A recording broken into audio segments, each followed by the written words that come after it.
नमस्कार. आज आपण पंतप्रधान मोदींच्या देशव्यापी आवाहनामागील अतिशय रंजक अशा आर्थिक कारणांचा उलगडा करणार आहोत. पण विचार करण्यासारखी गोष्ट आहे, अचानक सोने खरेदी थांबवण्याची आणि परदेश वाऱ्या टाळण्याची तातडीची विनंती का केली असावी? यामागचा मुख्य कारण म्हणजे पश्चिम आशियातील संघर्ष. यामुळे जागतिक व्यापारमार्ग विस्कळीत होऊन अर्थव्यवस्थेवर मोठं संकट ओढवलंय. या वाढत्या भूराजकीय तणावामुळे जागतिक बाजारात कच्च्या तेलाच्या किमती भडकल्या आहेत. त्या थेट प्रति बॅरल $126 वर पोहोचल्यात. आता इथेच खरी गोम आहे. भारताचे तब्बल 85% कच्चे तेल आयातीवर अवलंबून असल्याने हा धोका प्रचंड मोठा आहे. शिवाय देशांतर्गत सोन्याची 90%हून अधिक मागणी आपण आयातीतूनच पूर्ण करतो. यामुळे अर्थव्यवस्थेवर अक्षरशः दुहेरी दबाव येतोय. या वाढत्या किमती अर्थव्यवस्थेसाठी एका धोकादायक साखळीत कशा बदलतात त्याचा हा एक भयंकर डॉमिनो इफेक्ट आहे. आयात खर्च अचानक वाढल्याने परकीय चलन साठ्याला गळती लागते.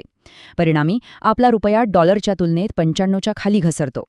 हे थोडं सोप्या भाषेत सांगायचं तर गेल्याच आर्थिक वर्षात भारताने केवळ सोने आयातीवर तब्बल $71.98 अब्ज खर्च केलेत. या परावलंबनामुळे आपल्या $690 परकीय चलनाला मोठा फटका बसतोय. शिवाय सरकारी तेल कंपन्या रोजच प्रचंड तोटा सोसतायत. म्हणूनच आर्थिक देशभक्ती हा उपाय पुढे आलाय.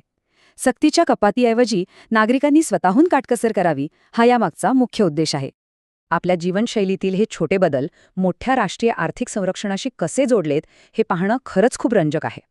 वर्क फ्रॉम होम आणि सार्वजनिक वाहतुकीचा वापर केल्यास इंधनाची मागणी कमी होईल. यामुळे आपले मौल्यवान डॉलर्स देशातच सुरक्षित राहतील.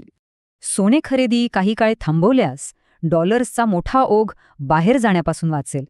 यामुळे आपल्या चलनाचे मूल्य स्थिर होण्यास थेट मदत होईल.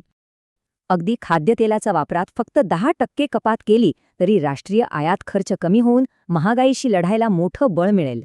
परदेशातील वेडिंग्ज आणि सुट्ट्या टाळल्याने आपली संपत्ती देशातच राहते. याचा थेट फायदा स्थानिक पर्यटन आणि इथल्या छोट्या व्यवसायांना मिळतो. असे ऐच्छिक उपाय स्वीकारून सर्वसामान्य जनता एका मोठ्या आर्थिक आणीबाणीविरुद्ध एक भक्कम संरक्षक ढाल म्हणून उभी राहू शकते. देशाला सर्वोच्च प्राधान्य द्या हे वाक्य आपल्या वैयक्तिक खर्चाचे निर्णय थेट राष्ट्रीय सुरक्षेशी जोडण्याच्या विचारसरणीचा अगदी अचूक सारांश मांडतं. पण शेवटी एक प्रश्न नक्की उरतो. वर्तणुकीतील हे तात्पुरते बदल भारताची दीर्घकालीन आर्थिक स्थिती खरोखरच भक्कम ठेवू शकतील का?